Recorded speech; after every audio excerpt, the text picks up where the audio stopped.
Vous êtes le papa de Julie. C'est ça. Sauf que vous, votre relation avec votre fille n'est pas un long fleuve tranquille, c'est le moins qu'on puisse dire. Non, c'est le moins. Il y a combien de temps que vous lui avez pas parlé? 7 ans et demi. 7 ans et demi. Vous comptez les compte, mois, les semaines? Je compte les semaines, les jours même. Ouais. 7 ans et demi sans lui parler. On va découvrir pourquoi, comment, etc. en quelques instants.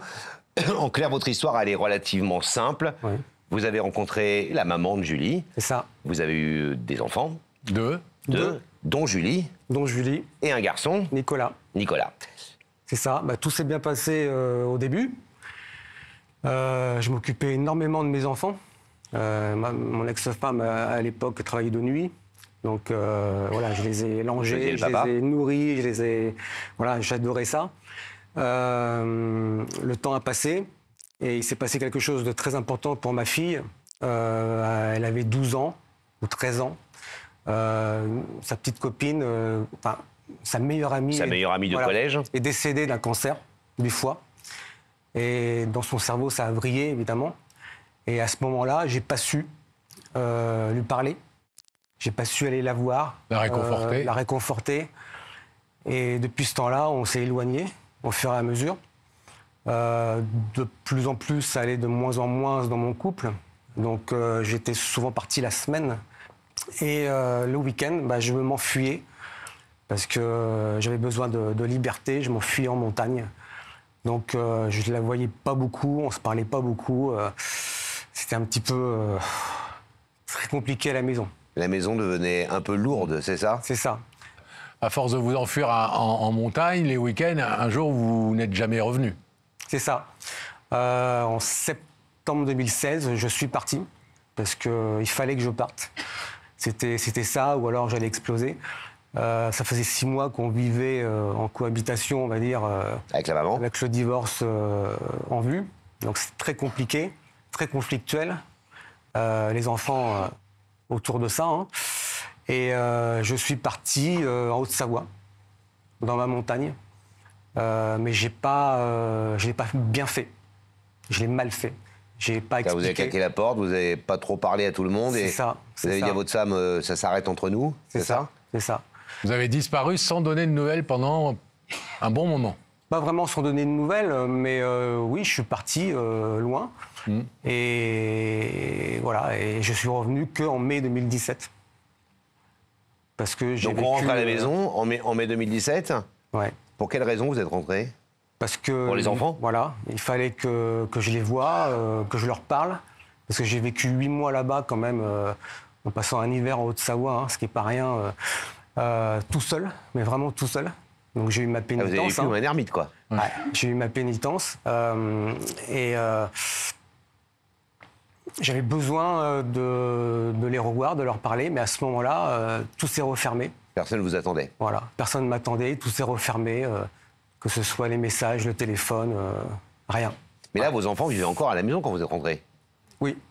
Et quand vous êtes rentré, l'accueil, ça a été comment les premiers jours? Vous êtes arrivé comme ça, du jour au lendemain, un matin, vous êtes arrivé en disant à votre ex, celle qui allait devenir votre ex-femme, me voilà? J'ai même pas prévenu, en fait, je suis revenu, je me suis pris un appartement, un nouveau boulot, et voilà, j'ai essayé de revoir Julie, parce que Nicolas, j'arrive à le voir quand même, et voilà. Nicolas vous a pardonné, lui, il a 2 ans de plus que Julie, il vous a pardonné ce départ, cette absence, mais Julie, jamais depuis 7 ans. Jamais. Et je suis grand-père depuis 4 jours, par Nicolas. Voilà, donc c'est vrai que ça me ramène, c'est une petite fille, donc ça me ramène 26 ans et demi en arrière, quand je l'ai tenue dans mes bras samedi dernier. Ça a été, votre petite fille? Ouais, ma petite fille, oui. Et voilà.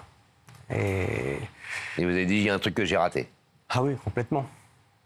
On va découvrir cette histoire d'une suite de rendez-vous manqués, on peut appeler ça comme ça, avec votre fille Julie, en images. Olivier est un homme avec de nombreuses blessures. Enfant, c'était un garçon renfermé sur lui-même et sans amis. Il fera de mauvais choix qui mettront sa vie en danger, comme s'il voulait enfin se sentir exister. Et puis il rencontre une femme, et malgré leurs différences de caractère, Olivier veut y croire. Il décide de se marier et de fonder une famille. Il prend goût à la vie avec les naissances de ses 2 enfants, Nicolas, puis Julie, 2 ans plus tard. C'est un jeune papa attentionné, qui se montre présent autant que possible. Après quelques années, ses démons refont surface. Mais il est un mari et un père, il doit tenir ce rôle. Alors il subit une vie de couple qui ne lui convient plus. Olivier se renferme à nouveau sur lui-même. Il est totalement absent de la vie de famille. Julie se détache alors de son père, qui s'éloigne de plus en plus. Un jour, il décide de partir, sans rien dire à personne. Julie se sent abandonnée et trahie par celui qui devait prendre soin d'elle. Alors, quand quelques mois après, il refait surface, Julie ne veut plus entendre parler de lui. C'est trop tard. Elle n'a plus besoin d'un père. Cela fait maintenant 7 ans qu'Olivier n'a plus de contact avec sa fille. Il a donc fait appel à l'émission pour s'excuser de l'avoir abandonnée. Mais Julie pourra-t-elle lui pardonner ?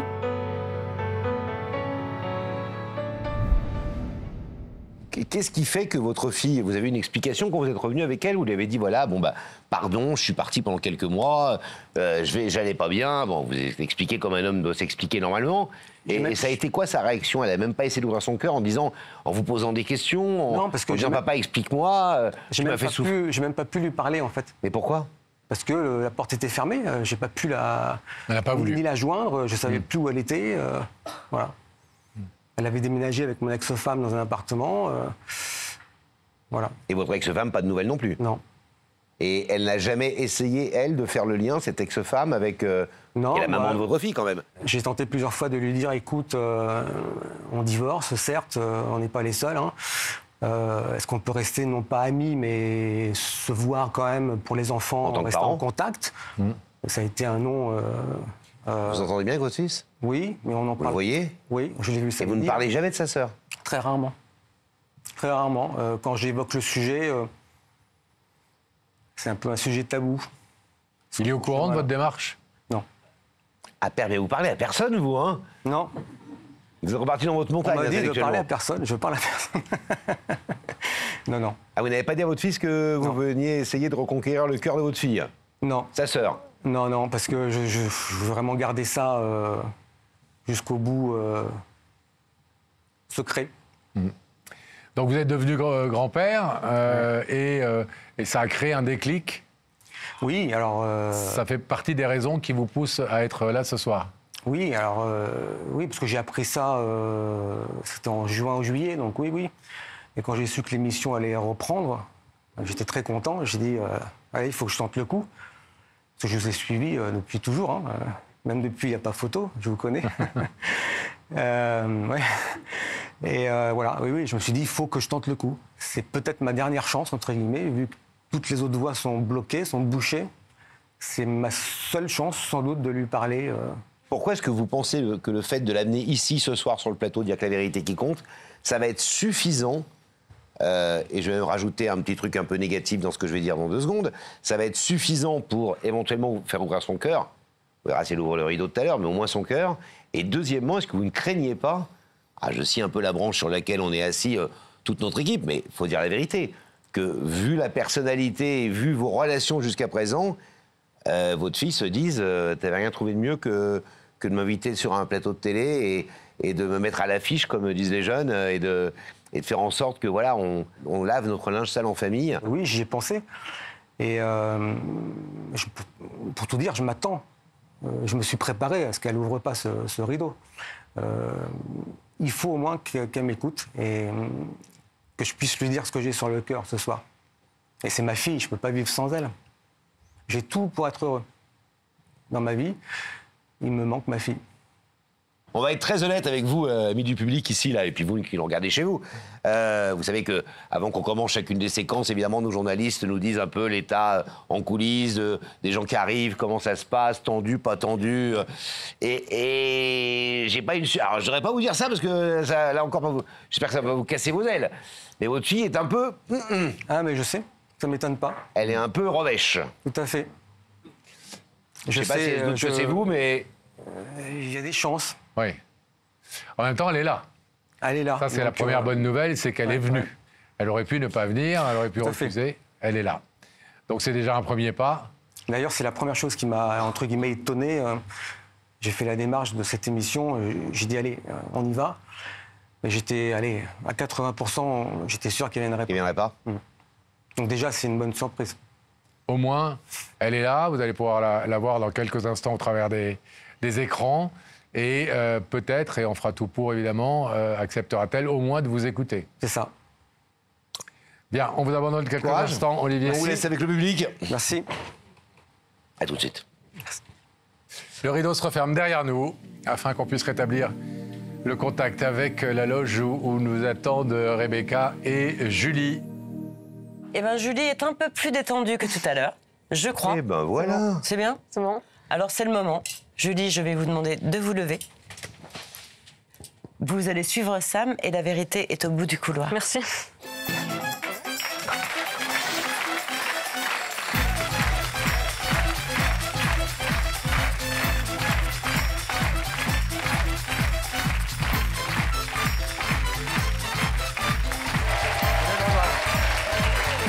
Bonsoir Julie, ravi de vous rencontrer, je m'appelle Pascal.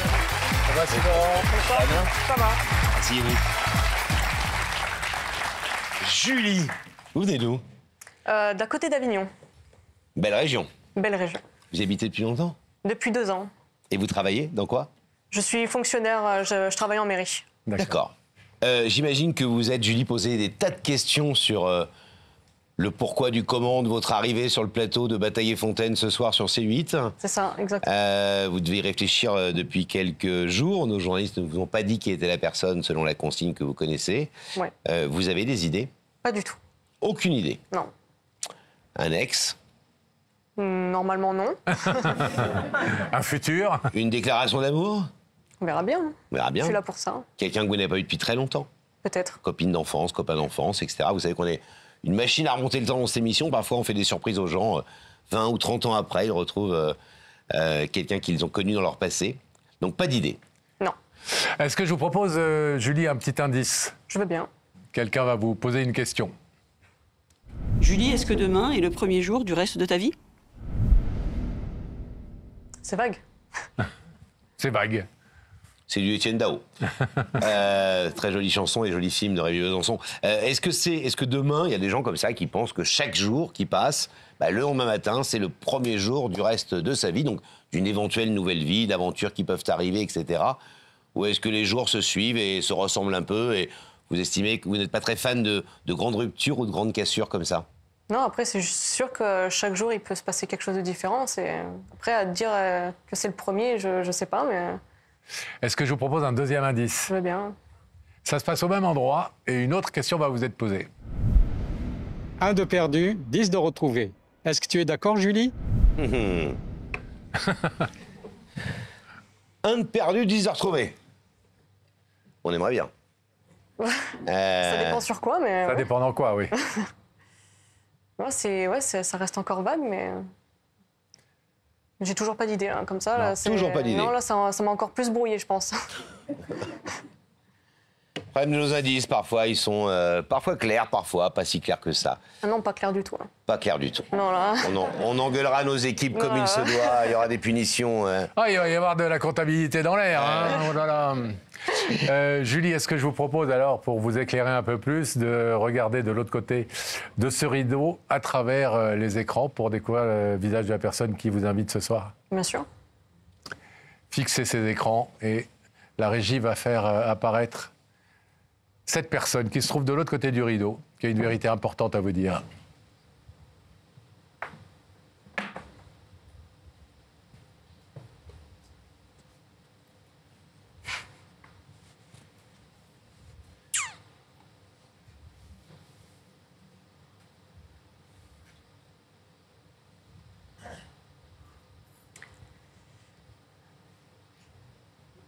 Vous connaissez ce monsieur? Oui. Olivier, Oui. votre papa? Oui. Ça faisait partie des choses auxquelles vous aviez pensé? Enfin, des idées auxquelles vous aviez pensé? Oui. Mais c'est pas pour autant que ça me fait plaisir. Malheureusement. C'est pas pour autant que ça vous fait plaisir. 3 petits points. Malheureusement.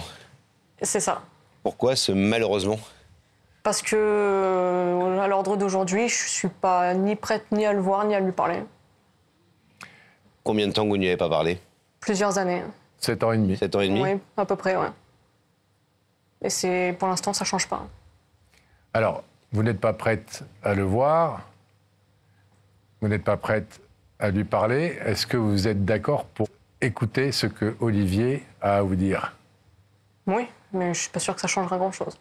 Non, mais il a fait cette démarche, mais vous savez que vous pouvez dire non, non, je ne veux même pas entendre ce qu'il a à dire. Vous pouvez repartir maintenant si vous le souhaitez. Évidemment, tout le monde a envie que Olivier puisse s'exprimer, mais vous êtes totalement libre. Il a le droit de le faire, mais après... Est-ce que vous voulez écouter ce que votre papa est venu vous dire ce soir? Oui. Ouais. Olivier, c'est à vous. Votre fille vous écoute. Bonjour ma fille.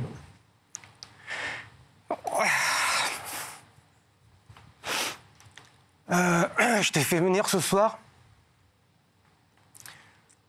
pour te demander pardon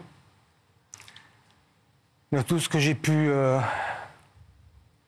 te faire. Je regrette énormément tout ce qui s'est passé. Tu sais, samedi, je tenais dans mes bras ma petite fille, Charlie. Et ça m'a ramené directement 26 ans et demi en arrière, où je te tenais dans mes bras. Le plus beau jour de ma vie, un des plus beaux jours de ma vie a été la naissance de ton frère Nicolas. Le deuxième plus beau jour de ma vie a été ta naissance, Julie. Je sais pas si tu te souviens, je me suis beaucoup occupé de toi et de ton frère quand vous étiez jeunes. Et je sais pas, quelque chose s'est passé. Je me rappelle très bien quand ta copine est décédée. Tu devais avoir 12 ou 13 ans. J'ai pas su venir te parler, j'ai pas su te consoler, j'ai pas su être ton papa. J'étais quelqu'un à l'époque de très obtus, de très contrarié. Je ne savais pas, j'ai pas su te parler en fait. Et je le regrette énormément. Et après, petit à petit, on s'est éloigné. J'ai jamais su te parler. J'ai voulu le faire plusieurs fois. Et puis, pour ma vie à moi, il a fallu en septembre 2016 que je parte. Encore une fois, je l'ai mal fait, très mal fait. J'aurais dû venir vous voir, j'aurais dû vous expliquer pourquoi je faisais ça.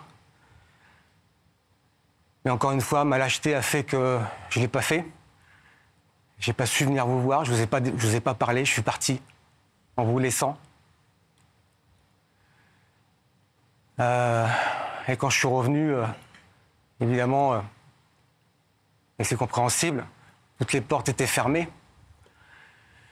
J'ai essayé ensuite plusieurs fois de te joindre, de te parler. Et là, ce soir, en fait, je ne demande pas de me pardonner parce que c'est impardonnable ce que j'ai fait. Donc je ne te demande pas de me pardonner. C'est juste pas possible. Mais au moins, qu'on puisse discuter, parler. Et après, on verra. Mais tu sais, j'ai pris 7 ans et demi ferme. Ouais, 7 ans et demi ferme sans te voir. Ne pas savoir ce que tu deviens, ne pas savoir ce que tu fais, ne pas savoir si tu es heureuse dans ta vie. Ne pas savoir si tu es avec quelqu'un. J'ai tout dans ma vie, mais il me manque ma fille et je ne suis pas heureux, en fait. Et je ne le serai jamais sans toi. Je te demande pardon, vraiment, de tout ce que j'ai pu te faire. Je me rends compte maintenant, tu sais, je suis quelqu'un, j'ai beaucoup changé. Je suis plus obtus, je suis beaucoup plus ouvert à tout. Un peu tard, certes. Mais mieux vaut tard que jamais et rien n'est perdu dans la vie. Je ne peux pas vivre sans toi, Julie. Il faut qu'on arrive à se parler.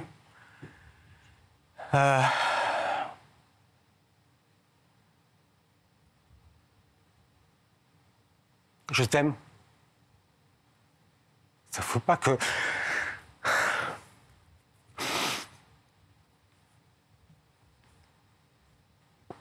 Et si je le dis devant tout le monde ce soir, c'est vraiment pas pour te prouver, parce que j'aurais aimé te le dire sur tout ce monde autour, mais je t'aime et tu es ma fille et je peux pas continuer comme ça.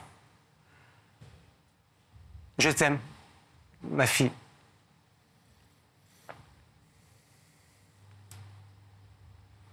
Étonné? Non, pas plus que ça. Touché? Malheureusement, non, malheureusement. Pas autant que ce que lui souhaiterait, je pense. Comment vous expliquez que fille avec son papa, ça reste un lien fort quand même, alors, sauf si le père est un monstre horrible, etc., etc. Mais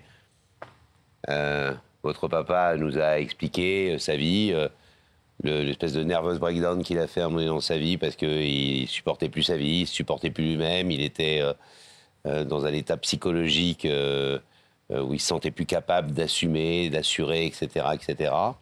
Le mal qu'il a fait à votre maman, il est parti, il a eu besoin de prendre l'air, etc. Enfin, voilà. Vous connaissez sa vie, j'imagine, aussi bien que lui et nous, évidemment. Comment vous expliquez que les liens se soient à ce point cassés entre votre père et vous, que rien n'ait pu adoucir un peu votre sentiment, essayer de lui trouver des excuses, de comprendre la démarche, vous-même étant devenu adulte aujourd'hui et sachant que la vie est jamais simple pour personne, comment vous expliquez que vous n'avez jamais trouvé d'excuses quelque part, et en tout cas suffisamment d'excuses pour avoir au moins des relations à peu près normales avec lui, minimum? Parce que pour moi, il n'y a pas forcément d'excuses. Je veux dire, il m'a vu souffrir de mon enfance à mon adolescence et c'est pas pour autant qu'il a été là. Donc du coup, il n'y a pas d'excuse. J'ai eu ma mère, j'ai eu mon frère, j'ai eu des amis, mais voilà. Quand il disait tout à l'heure, je me suis occupé de ton frère et de toi quand vous étiez plus petit, vous dites, il m'a vu souffrir de mon enfance à mon adolescence. Il y a eu une partie de votre vie où vous étiez en famille avec maman, papa, et oui, mais ça se passait bien. C'est une partie, malheureusement, dont j'ai pas de souvenir, parce que j'étais plus jeune. Mais d'aussi longtemps que je me souvienne, j'ai eu des affaires, des histoires quand j'étais enfant. Et j'ai été harcelée à l'école quand j'étais enfant. Je suis tombée gravement malade à cause de tout ce qui s'est passé à cause de ce harcèlement. Ça a duré plusieurs années. Mais c'est pas pour autant que j'ai eu son soutien. Du moins, si ça a été le cas, je m'en souviens pas. Après, je lui avais pas entièrement fermé la porte. Quand j'ai fait ma cérémonie dans mon métier précédent, je lui avais donné la possibilité de venir. Il l'a refusé. Donc à partir de là, c'était la dernière main tendue. Il a refusé de la prendre, donc à partir de là, c'était fini. Olivier, vous vous souvenez de ce moment? Je m'en souviens très bien. J'ai pas refusé, Julie. C'est que, comme tu le sais, j'étais à Salanches, à côté de Chamonix à l'époque. Et j'ai pas pu venir parce que je travaillais et j'ai pas pu me faire remplacer. Mais j'aurais dû venir, même quitte à perdre mon travail, j'aurais dû venir. C'est un de mes regrets aussi. Mais je voulais venir et je le regrette énormément. J'aurais perdu mon travail, oui, mais encore une fois, ma lâcheté a fait que... Mon égoïsme a fait que je l'ai pas fait. J'aurais dû le faire. Je m'en suis voulu, je m'en veux encore. On a l'impression d'une suite de rendez-vous ratés depuis pas mal d'années avec Olivier, mais est-ce que vous pensez qu'il peut être trop tard? Est-ce que vous pensez qu'il n'y a pas toujours la possibilité de recréer quelque chose dans la vie? Pour l'instant, non. Pour l'instant, non. C'est pas envisageable. Est-ce que vous voulez profiter d'être là sur le plateau avec lui, qui vous ait fait venir pour lui dire certaines choses que vous n'avez peut-être pas dites? Non, parce que c'est déjà ce que je pense. Comment vous expliquez que Nicolas, votre frère, lui, ait pu pardonner, ait pu Parce que c'est Nicolas. entretenir des relations? Ça, exactement. Après, s'il a une relation avec lui, je lui souhaite, honnêtement. Il a été papa il y a quelques jours. Je lui souhaite de voir sa petite fille grandir, mais en tout cas, pour ma part, non. Il ne manque plus dans votre vie, ce papa? Non. Il vous manque pas ou il vous manque plus? Il me manque pas. C'est peut-être dur, mais c'est la vérité. Pour le coup. J'ai trop de rancœur. Trop de rancœur? Ouais.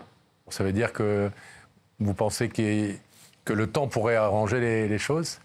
Beaucoup, alors. Très longtemps. Très longtemps. Vous laissez pas beaucoup de perspectives d'avenir, hein? Là, mais après, c'est comme ça. Je suis fermée. Aujourd'hui, à l'heure d'aujourd'hui, je suis entièrement fermée. Et je sais pas si je serai capable de m'ouvrir à nouveau un jour.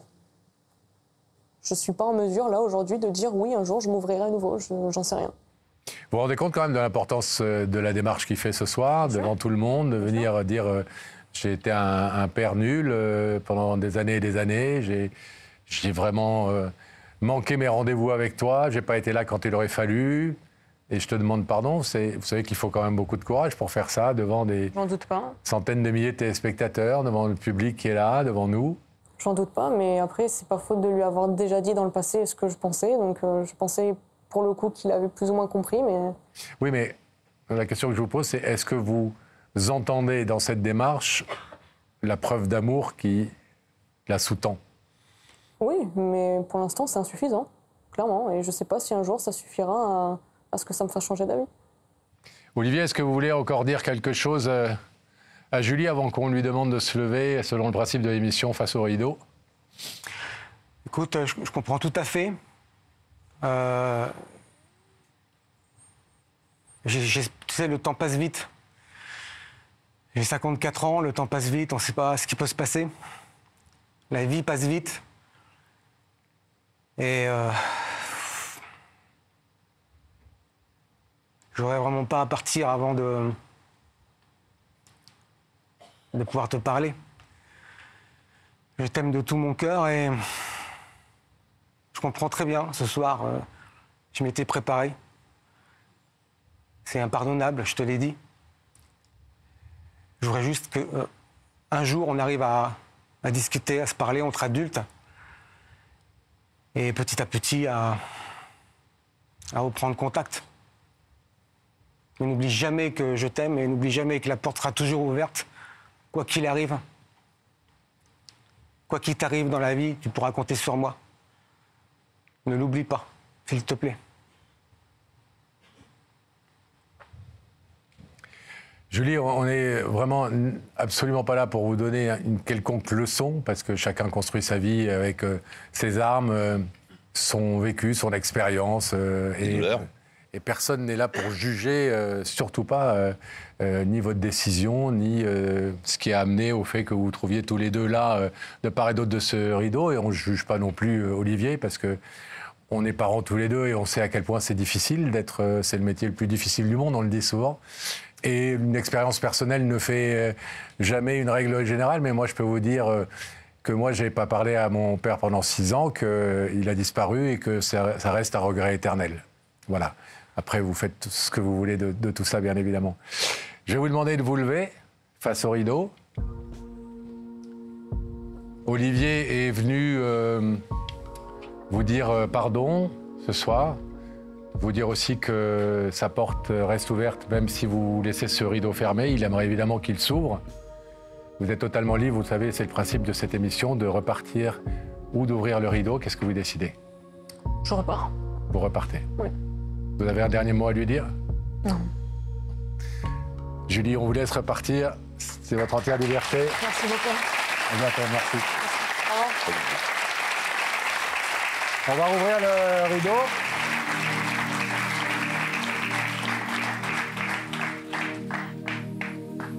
Venez nous rejoindre, Olivier. Vous vous y étiez préparé. Oui. On espérait évidemment tous qu'elle se laisse un petit peu fléchir. Mais au moins, j'ai pu lui dire ce que j'avais sur le cœur. Elle m'a écouté. C'est ce que j'attendais depuis 7 ans. Donc au minimum, voilà, c'est ce que j'étais venu faire. Et l'avenir nous le dira, ce qui va se passer derrière, mais je la garde précieusement là. Et, Merci de votre démarche. merci Laurent. Bon courage. On a fait de notre mieux. Merci. Merci. On va le préparer.